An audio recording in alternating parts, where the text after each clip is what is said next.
Hello दोस्तों, कैसे हैं आप सब। आशा करता हूँ आप सब अच्छे होंगे। तो आपने यूट्यूब पे बहुत वीडियो सर्च किए लेकिन आपको कहीं पे भी हिंदी और इंग्लिश मिक्स नोट्स नहीं मिले। तो आज आप अपने यूट्यूब चैनल पे आए हो तो आपको हिंदी और इंग्लिश दोनों मिक्स नोट्स मिलेंगे और अच्छी भाषा के अंदर ये नोट्स मिलेंगे। अगर आप लेना चाहो तो मेरे व्हाट्सअप नंबर पे आप मैसेज कर सकते हो और हमारे जो टेलीग्राम लिंक है उसमें आप ज्वाइन हो सकते हो। तो ये जो नोट्स रहेंगे वो पेड नोट्स रहेंगे। तो अब हम बात करते हैं आज हमारा जो टॉपिक है उनके बारे में। तो दोस्तों आपको उनसे पहले मैं हमारे जो नोट्स हैं वो दिखाना चाहता हूँ। जैसे हम इनऑर्गेनिक के नोट्स की हम बात करते हैं तो ये है हमारा ये इनऑर्गेनिक का नोट्स। तो आप देख सकते हो स्क्रीन के अंदर। तो यूनिट फेस्ट आपके सामने है इस तरह से, जैसे बीएसपी थ्योरी को अच्छी तरीके से लिखा गया है आसान भाषा के साथ में। तो आप ये नोट्स अच्छी लगे तो आप हमारे कमेंट सेक्शन में मैसेज कर सकते हो और हमारे व्हाट्सअप नंबर पे आप मैसेज ज़रूर करें और आपको ये नोट्स मिल जाएंगे। तो चलिए आज के हमारे इस टॉपिक की हम बात करते हैं, डी पाई और पी पाई बॉन्डिंग।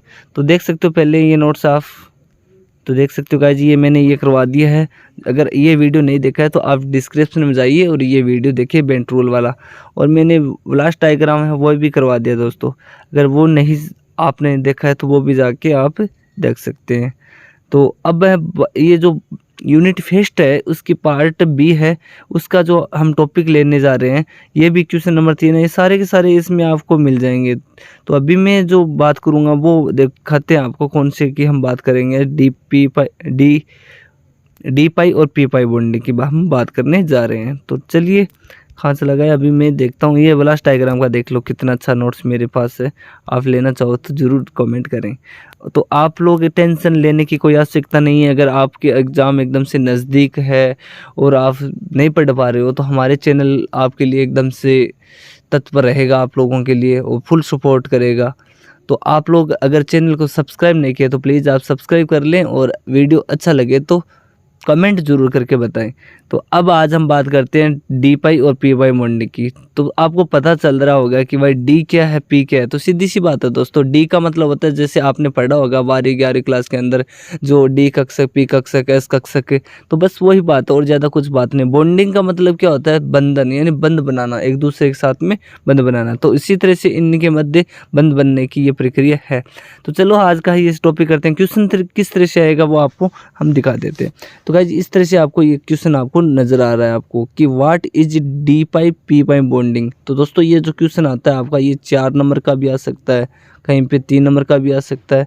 तो इस तरह से ये क्वेश्चन आ सकता है। तो चलो इसका आंसर जान लेते हैं कि भाई इसको आपको लिखना किस तरह से और होता क्या है डी पाई पी पाई बॉन्डिंग। तो आपको इस तरह से लिखना है दोस्तों कि भाई आपको नजर आ रहा होगा कि भाई कोई अणु है, ठीक है। अणु के अंदर क्या होता है, एक परमाणु होता है। परमाणु के अंदर आपको सीधी सी बात है परमाणु क्या होता है, ये होता है। और इनके बीच में क्या होती है, नाभिक होती है। और यहाँ पे इनके क्या होते हैं, कक्षक होते हैं ये सारे के सारे, ठीक है। यानी फिर से मैं इस चित्र को बना के दिखाता हूँ। ये हमारी क्या नाभिक है जिसमें प्रोटॉन उपस्थित रहते हैं और ये परमाणु होता है। इस तरह से आपको नजर आ रहा है। तो ये आप जानते होंगे ये सारे के सारे क्या होते हैं, कक्षक हैं। और कक्षक के अंदर कौन रहते हैं, इलेक्ट्रॉन रहते हैं, जो क्या करते हैं, जो नाभिक के चारों ओर इलेक्ट्रॉन क्या करते हैं, चक्कर लगाते रहते हैं। तो बस उसी से ये रिलेटेड टॉपिक है ये। तो देखो दोस्तों क्या होता है कि जो डी उपकोष होता है उसमें एक परमाणु पी उपकोष आपस में क्या करते हैं, वो पार्श्व अतिव्यापन कर लेते हैं। तो वहाँ पे किसका निर्माण हो जाता है, पाइबंध का निर्माण हो जाता है। तो अब देखो भाई किस तरह से ये अतिव्यापन करते हैं। जैसे यहाँ पे आपको ये स्ट्रक्चर ये अतिव्यापन का नज़र आ रहा होगा। यहाँ पे ये देखो ये अतिव्यापन है सारा का सारा। तो इसमें इस तरह से करते हैं कि भाई कोई मेटल है जो क्या करती है कि ये अपने जो सिग्मा बॉन्ड है ये इस तरह से जुड़ी है, पहले कोई दिक्कत नहीं है, यहाँ पे अतिव्यापन है। अब यहाँ से अगर कोई इलेक्ट्रॉन है वो यहाँ पे इसको देगा, ये वाला यहाँ पे जो मेटल है वो क्या करेगी, इस कार्बोनिल ग्रुप है इसको दे देगी। तो पहले इनसे हम वो पढ़ेंगे, उसके बाद में ये समझ में आएगा कि भाई किस तरह से क्या होता है। पहले हम थोड़ा सा इसको रीड करते हैं। तो ये तो आप समझ चुके होंगे कि भाई डी उपकोष और एक पी उपकोष फिर दोनों आपस में क्या करते हैं, अतिव्यापन करते हैं और किसका निर्माण कर लेते हैं, वो पाई बॉन्ड का निर्माण कर लेते हैं। ये बात आपको समझ में आ गई होगी। और आगे देखो क्या बोलते हैं। तो ये जो पाई बॉन्ड होता है दोस्तों वो डी और पी यानी डी पाई पी पाई बॉन्ड कहलाता है। क्लियर है पॉइंट। अब आगे देखो तथा इकमा इसके अंदर और क्या होता है कि तथा डी पाई पी पाई बंद बनाने की क्रिया को हम क्या कहेंगे, डी पाई पी पाई बॉन्डिंग कहते हैं। ये तो समझ चुके हो आप लोग कि यहाँ पे कौन सा कक्षक है, यहाँ पे कोई डी कक्षक है, यहाँ पे पी कक्षक है। तो यहाँ से इलेक्ट्रॉन आया इधर इस खाली पी कक्षक के अंदर, यहाँ से चला गया डी वाला। तो ये दोनों आपस में क्या कर लेंगे, एक अतिव्यापन कर लेंगे। अब अतिव्यापन करेंगे तो यहाँ पे आपको पता है कि भाई यहाँ पे एक बंध बन गया है बीच में। तो इसमें बंध बनने की जो प्रक्रिया है उसको हम क्या बोलते हैं, डी पाई और पी पाई बॉन्डिंग कहते हैं। क्लियर है पॉइंट। अब आगे देखो, जिन अणुओं में डी पाई पी बॉन्डिंग होती है वे अणु क्या होते हैं, सामान्य की तुलना में वो क्या होते हैं, अधिक अस्थायी होते हैं। क्लियर है पॉइंट। अब वो है कौन कौन से, वो आपको उदाहरण से हम समझते हैं। जैसे H2SO3 हो गया। क्लियर है पॉइंट। और आपको नज़र आएगा H2SO4 हो गया। ये क्या होते हैं, अस्थाई होते हैं। क्यों होते हैं अस्थाई, क्योंकि इसमें क्या होते हैं, डी पाई पी पाई बॉन्डिंग की प्रक्रिया होती है। अब आगे है, इसकी कंडीशन क्या होती है। आप पूछोगे सर इसकी कंडीशन क्या होती है कि डी पाई पी बॉन्डिंग की कुछ कंडीशन तो होनी चाहिए ना।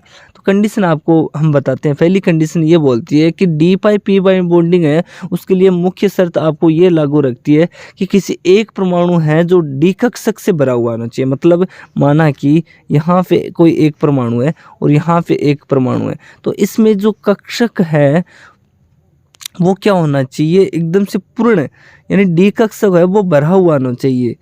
ठीक है। अब कक्षक नहीं जानते वो मैं बताता हूँ। ये है क्या बोलते हैं, प्लस का मतलब प्रोटॉन, और यहाँ पे अलग कक्षक, और यहाँ पे आपने पढ़ा होगा SP, DF, K, L, M, N, ये तो होते हैं कोष। और ये जो SP, D और F ये क्या होते हैं दोस्तों, ये होते हैं इनके उपकोष। क्लियर है पॉइंट। अब यहाँ पे ये जो है ना, ये वाला इसकी बात कर रहा है अगला कि ये पूर्ण रूप से क्या होना चाहिए, इलेक्ट्रॉन से भरा हुआ होना चाहिए। इसमें क्या होना चाहिए, भरा हुआ इलेक्ट्रॉन होना चाहिए। लेकिन ये वाला जो है ना, ये वाला ये क्या होना चाहिए, एकदम से खाली होना चाहिए। जैसे यहाँ से एक इलेक्ट्रॉन यहाँ पे आएगा ना, तो इन दोनों के अंदर क्या हो जाएगा, अतिव्यापन हो जाएगा, एक बंध का निर्माण हो जाएगा, यानी दोनों के मध्य प्रेम हो जाएगा। अगर आप किसी को आप कोई गिफ्ट देते हो या कुछ और देते हो तो आप दोनों के बीच में एक क्या हो जाता है, बंधन बन जाता है, एक संबंध हो जाता है। संबंध को हम बंध बोलते हैं। तो बस वही चीज़ है और कुछ है नहीं। अब आगे देखो, तो पी उपकोष रिक्त होना चाहिए। सीधी सी बात है, एक गरीब होता है एक अमीर होता है।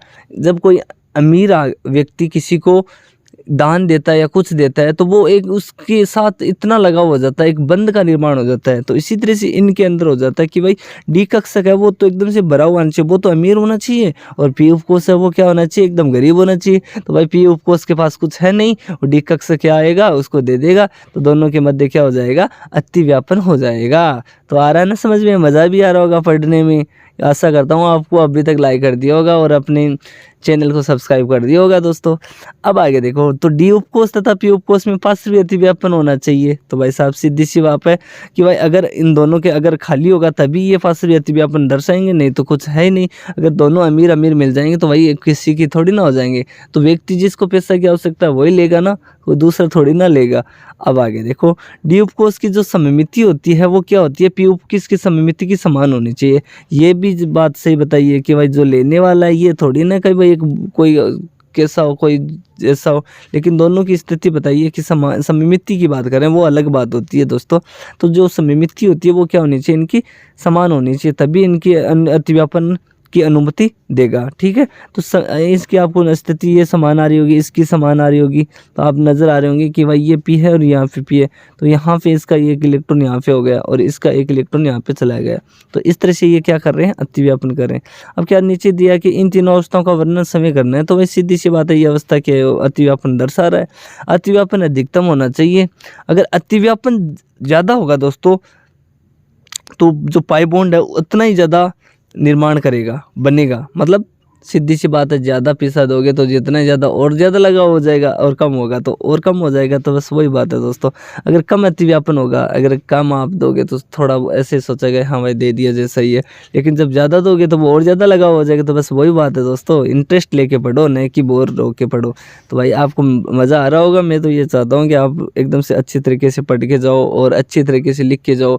अगर नोट्स लेना चाहो तो हमारे व्हाट्सअप नंबर पे मैसेज करो, आपको मिल जाएंगे। और आपको ये भी मैं बताना चाहता हूँ कि ये जो एमएससी प्रीवियस है और एमएससी फाइनल है, इन सभी की हम ये जो पीडीएफ प्रोवाइड करवाते हैं, और अच्छे अच्छे नोट्स हैं, हाथों से लिखे गए नोट्स हैं, ये हमारे नोट्स हैं, दूसरे के कोई नोट्स नहीं है।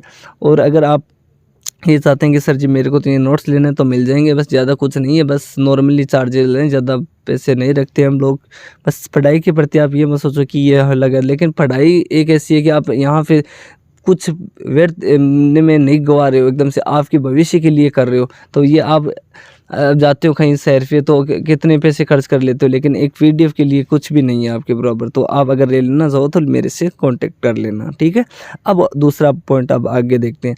तो देखो दोस्तों, क्या है, जितना ज़्यादा अतिव्यापन होगा बंद, उतना ही क्या होगा, प्रबल होगा, मजबूत होगा। भाई साहब सीधी सी बात है, यहाँ पे दोनों का रिलेशन बन चुका है, इन दोनों का। तो भाई साहब ये दोनों हैं, इनके मध्य जो बंद है वो एकदम से क्या हो गया है, प्रबल हो चुका है। कोई नहीं तोड़ सकता इस बंद को। समझ में आ रही है ना बात को।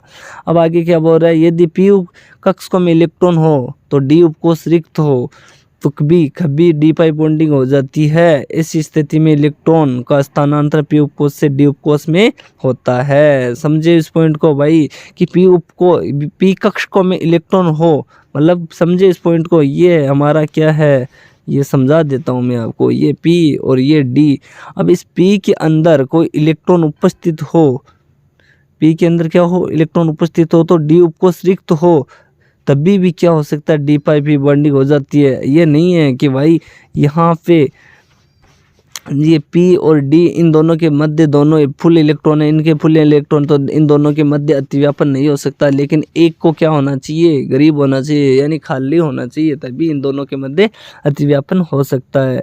अब आप बात करते हैं हम उसके उदाहरण की।